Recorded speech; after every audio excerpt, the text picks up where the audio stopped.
Més a Medi Ambient. Avui visitarem una de les zones més afectades per l'incendi que el passat mes d'abril va arrasar les comarques de la Vall d'Albaida i la Safor. Concretament estem parlant del barranc d'Atanasi, a Ròtova. I acabarem amb la música del grup Atsukak i el seu crit de ràbia i esperança alhora després de l'incendi patit fa uns mesos a la Serra d'Ontinyent. És temps de Medi Ambient. Comencem.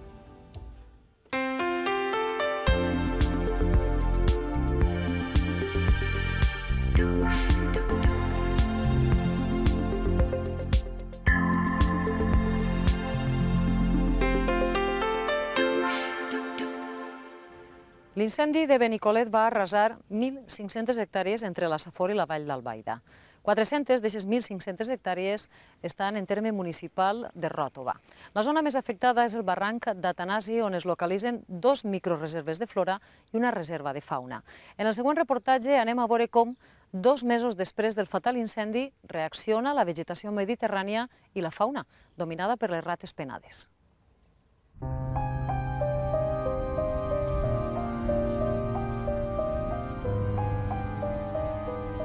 8 d'abril de 2011. Un incendi provocat calcina la Serra Grossa per Benicolet. Les flames arriben als termes de Llutxent, Pinet, Almiserà i Ròtova. La temperatura és elevada, 36 graus i bufa ponent. Rècord tèrmic en l'abril més calorós de les últimes dècades. Per a complicar les coses, a Benigembla, a la Marina Alta, un altre incendi arrasa 96 hectàrees de pins i matolls.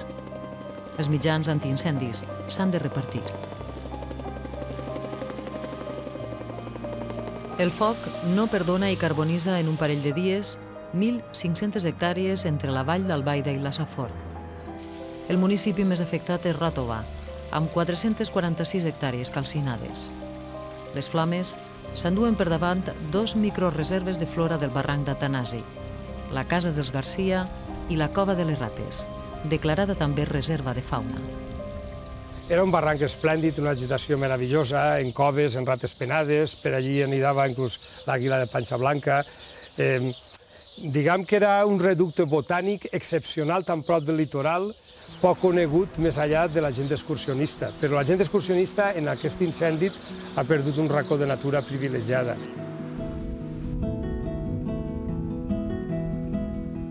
El barranc d'Atanasi va protagonitzar un reportatge de Medi Ambient l'any 2005 amb motiu de la reintroducció al paratge d'una falaguera considerada vulnerable al catàleg de flora, la Pteris vittata.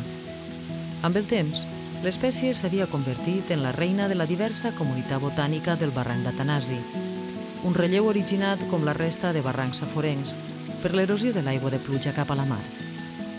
En altures mitjanes de 700 metres, un poc per davall del Mont d'Úber, la veritat és que resultava espectacular la geomorfologia de la zona perquè conformava uns barrancs ben excavats, en uns rierols imponents, i com a gran captadora d'aigua que era de les temporals de llevant i de tramuntana, tenia abundància de fonts, que això evidentment afectava a la seva singular flora, a la seva vegetació i a la seva avifauna, no? El barranc es manté en el seu lloc, però front al verd del passat. Ara trobem un escenari en blanc i negre.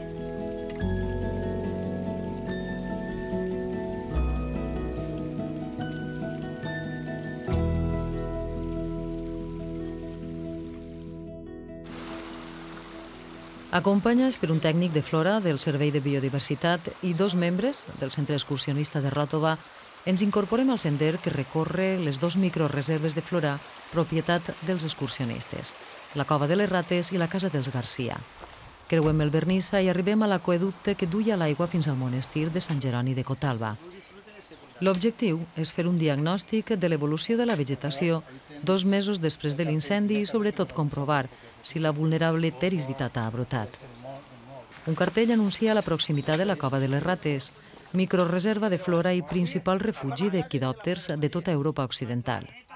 Ací viuen 6 espècies diferents de les 23 que hi ha registrades a la nostra geografia. Miguel Ángel Monsalve, biòleg de la Conselleria de Medi Ambient, es prepara per a censar-les.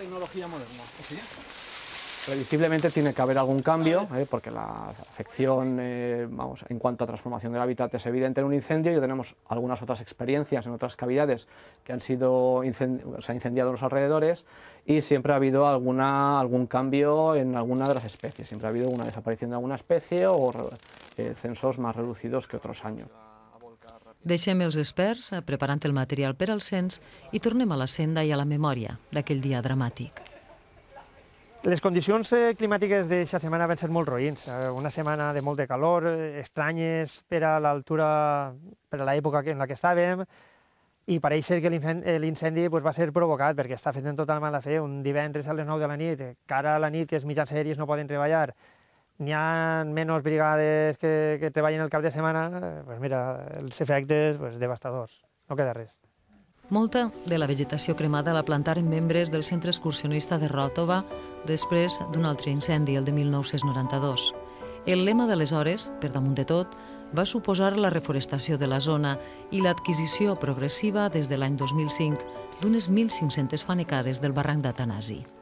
La il·lusió con el parc terreno no era per ser propietaris d'un terreno, era per evitar una especulació. Una especulació de que, per exemple, a l'entrada del barranc tenien la cova dels Penaes, evitàvem que no van deixar terreno, que es pogués especular, que es pogueren fer alguna urbanització, per dalt també. O sigui, la nostra idea era salvar la muntanya. De l'especulació s'ha salvat, però no del foc intencionat. Les comunitats botàniques més afectades han estat les murtes, els matolls i els pins. Més sort han tingut les rupícoles, algunes d'elles com el trencapedres endèmica del nostre territori. Fixeu-vos l'efecte positiu dels treballs silvícoles que es van fer en 2007 i també la restauració dels murs de pedra, que el que fa és una zona discontínua que va evitar que el foc es propagara més cap a tota aquesta zona d'ací. Sí, de fet, en la nit de l'incendi vam pujar Vicent i jo i algú més, i vam estar en unes rames de baladre pegant ahí trompades i vam poder parar que les flames no passaren. L'efecte està ahí, no s'ha cremat. Al no haver massa matoll vam poder parar el foc. Comptant que dalt està la cova de les rates és una gran notícia. Entre la grisor del paisatge ens sorprèn la capacitat de supervivència del margalló. El tronc principal està calcinat, almenys per fora, però encara manté algunes fulles verdes.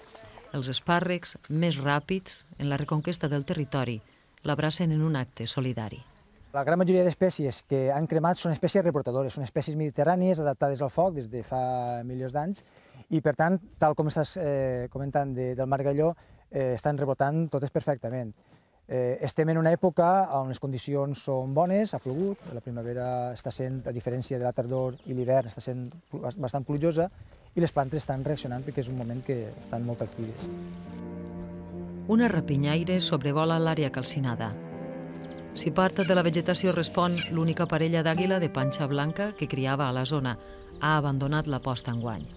L'espècie està protegida i la pèrdua del poll és una tragèdia. Més enllà del segon aqüeducte que canalitza l'aigua de les galeries cap a la casa dels pegolins, el paisatge és corprenedor.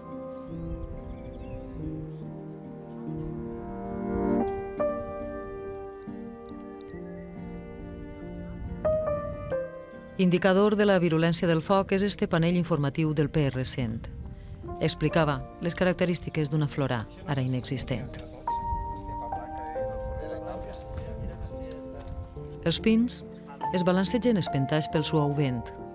La seva tècnica a l'hora de reviscolar no és rebrotadora. Els pins naixen de llavor. En el foc, les pinyes s'obrin, els pinyons cauen i tenen una gran capacitat de germinar quan les pluges, conforme ha succeït ara, cauen, tenen bones condicions i tenen una gran capacitat de germinar. I després apareixen molts pins juvenils, que molts moriran, però molts també tiraran avant. El so de l'aigua ajuda a respirar. Anem a veure el llit que tenim, a veure si s'han salvat les plantes aquestes. Hem arribat al lloc de reintroducció de l'Ateris vitata. La falaguera en estat salvatge només sobrevivia als barrancs saforencs i a algun racó de la marina. Aquesta és la prova que té bones condicions la planta, el foc no l'ha afectat massa i està ara ja tirant de rebrot. El que hem vist avui, sortosament, és que ja comencen a rebrotar. Són falagueres que tenen un rizoma, és una tija subterrània, a partir de la qual la planta tira si té condicions bones, que són les que té la planta al costat de l'aigua, i per tant té molta humitat i està tirant. El camí continua fins a la casa dels Garcia, on el foc ha cremat el 90% d'una microreserva dominada per arborsers. Nosaltres tornem a la cova de les rates, on el cens ja ha començat. La inaccessibilitat i les condicions d'humitat i temperatura de la cavitat expliquen la seva importància a nivell europeu, tant en quantitat com en diversitat d'espècies de rates penades. Entre les més amenaçades, la de peus grossos i la mitjana de ferradura. Tiene una colonia con un número altísimo de ejemplares, muy inusual en otras colonias. Tenemos aquí entre 4.000 y 5.000 ejemplares en la época más cálida, en todo el periodo más cálido del año, y reduciéndose algo en invierno. Pero el resto de las cavidades con murciélagos, el resto de refugios con murciélagos en otros lugares, pues los números habituales son de 2.000 o 3.000 ejemplares como mucho. A l'hora prevista, la càmera d'infrarrojos comença a enregistrar els individus que ixen de la cova per alimentar-se. Cada so equival a una espècie diferent. Acabat el cens, l'informe indica l'afecció d'un 40% de l'exterior de la cova de les rates. La diversitat d'espècies es manté, però s'han reduït el nombre d'efectius. L'espècie més afectada és la rata penada de cova. El recompte parla de 1.000 individus menys. Un refugio con las mismas características que este no habrá seguramente en muchos kilómetros a la redonda, con lo cual los animales van a tener, primero, poca intención de salir de aquí, pero si tienen que salir porque no hay comida, pues tendrán que ir a lugares subóptimos, poco adecuados, para que puedan criar con normalidad. Pel que fa a la vegetació, el perill està ara en la pèrdua de sol en les vessants abruptes. Tot dependrà de les pluges de tardor i també de l'abans dels dies. Així es cremara tots els anys, nosaltres seguiríem pujant, seguiríem lluitant i seguiríem fent el que hem fet fins ara, que és donar a conèixer la muntanya, donar educació als xiquets de la muntanya, que la amen, que la vulguin i que la respeten, sobretot que la respeten. Caldran moltes dècades per a tornar al seu lloc el bosc encara immadur del passat 8 d'abril, quan algú sense ànima va tornar a cremar la muntanya.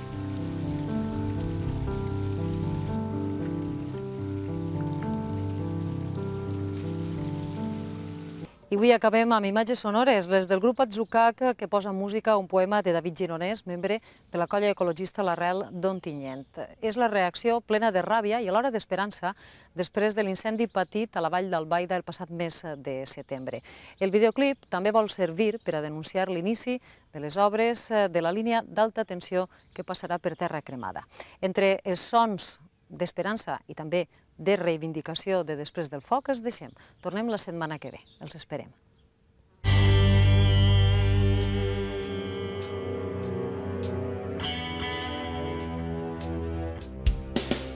Després del foc, la cendra encara crema i al seu pas no ha quedat viu ningú.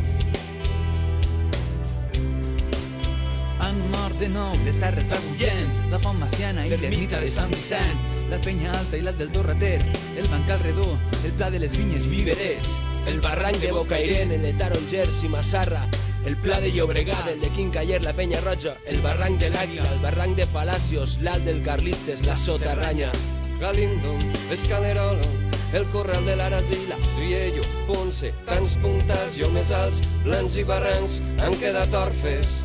Que els ulls, quan passes pels trasquilons, que ara són les sendes i camins, no saben on mirar per no cegar-se de tanta pena.